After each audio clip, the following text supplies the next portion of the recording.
আসসালামু আলাইকুম। আজকে আমরা এক্সেলে পেইপট টেবিল কিভাবে ইউজ করব সেটা আমরা দেখব। সো পেইপট টেবিলটা আমরা কখন ইউজ করব? যখন যেমন এখানে আমাকে একটা টেবিল দেখতে পাচ্ছেন, এখানে অনেক তথ্য দেওয়া আছে। যেরকম আইডি নাম্বার দেওয়া আছে, ডেট দেওয়া আছে, প্রোডাক্ট দেওয়া আছে। প্রোডাক্টের মধ্যে অনেকগুলো প্রোডাক্ট আছে, যেমন ম্যাকবুক, আইফোন, আইপ্যাড। তারপরে এটা আবার রিজন দেওয়া আছে, যে কোন রিজনে কোন প্রোডাক্ট সেল হচ্ছে। সেলস মেথডগুলো দেওয়া আছে, ইউনিট পার ইউনিট প্রাইস দেওয়া আছে, কস্ট দেওয়া আছে, কোয়ালিটি কোয়ান্টিটি দেওয়া আছে, রেভিনিউ দেওয়া আছে, এক্সপেন্স দেওয়া আছে, সব কিছু দেওয়া আছে।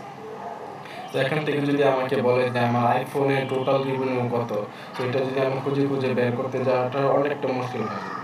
সো আমরা পিভট টেবিলের সাহায্যে সহজেই বের করতে পারবো। সো আমরা কিভাবে পিভট টেবিলের সাহায্যে সহজেই কোনো কিছু আমরা বের করতে পারবো সেটা আজকে দেখব। সো এটা বের করার জন্য আমরা টেবিলের যে কোনো একটা সেলে, যে কোনো একটা কলামে চেপে আমরা ইনসার্টে চলে যাব। ইনসার্টে যাওয়ার পরে এখানে পিভট টেবল নামে একটা অপশন আছে, পিভট টেবল, এখানে ক্লিক করব। এখানে ক্লিক করার পর অপশন আপনারা দেখবেন যে আমার টেবিলের পাশে ডট ডট ডট ডট চলে আসছে। তার মানে আমার পুরাটা টেবিল সিলেক্ট হয়ে গেছে।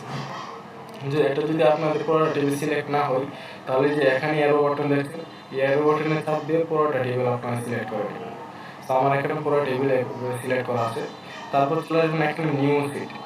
এখানে নিউ ওয়ার্কশিট দেওয়ার পরে ওকে ক্লিক করবেন।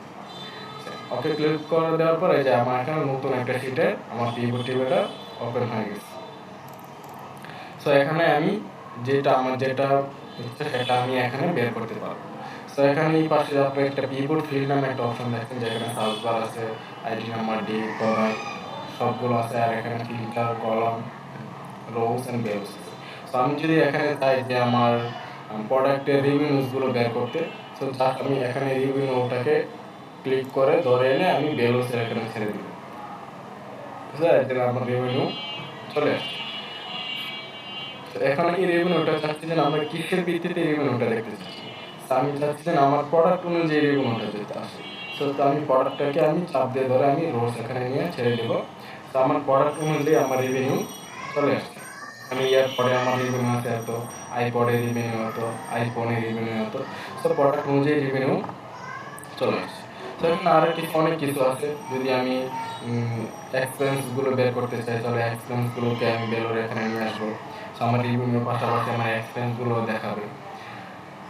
তারপর যদি আমি এখানে রিজন অনুযায়ী আমি যদি আমার এই সামগুলো রিভিনিউগুলো দেখতে চাই, তো রিজনটাকে আমি এখানে নিয়ে আসবো।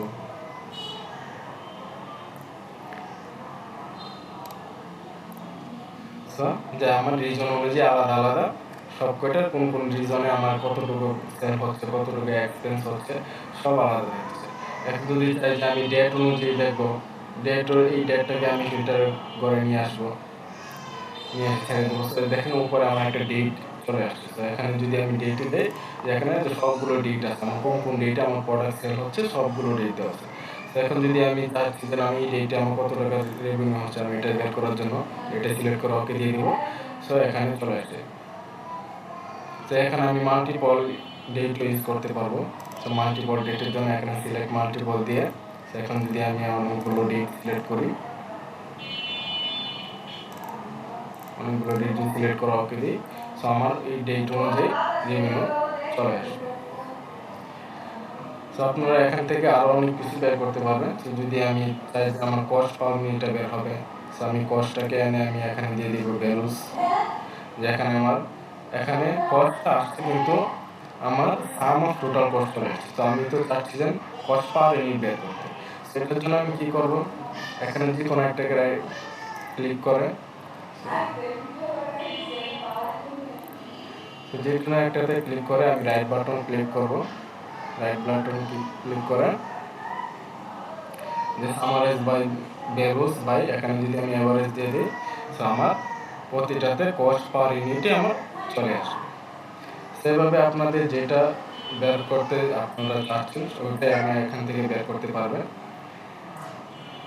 আশা করি আপনারা পিভট টেবিল সম্পর্কে ধারণা পেয়েছেন।